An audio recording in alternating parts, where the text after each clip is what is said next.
Good work tips: upstands, roof lights and flat roofs. A couple of good tips.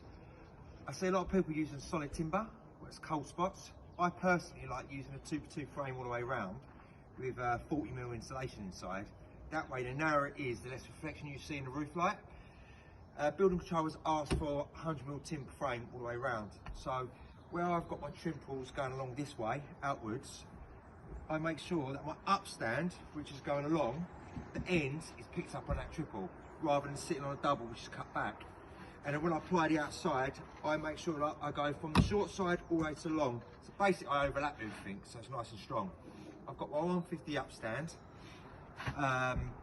Another good factor to think of is, here in the corners, if I have the insulation on site, I'll put the insulation in before I put the stud at the end, so you don't get no cold spots. But here we need some 90mm Celotex insulation. So I've left that back slightly, so I can slide a bit in, move it back, and at the same point I've still got fixing points. Then I'll put a 12mm piece of Celotex over the top, all the way around before I plasterboard it. Also, when you're doing this, you tend to find that you'll get water trapped in here, and yes, it does find its way out, but what I do is, every joist this way, I will plane a mill off. So I've got 15 joists running that direction.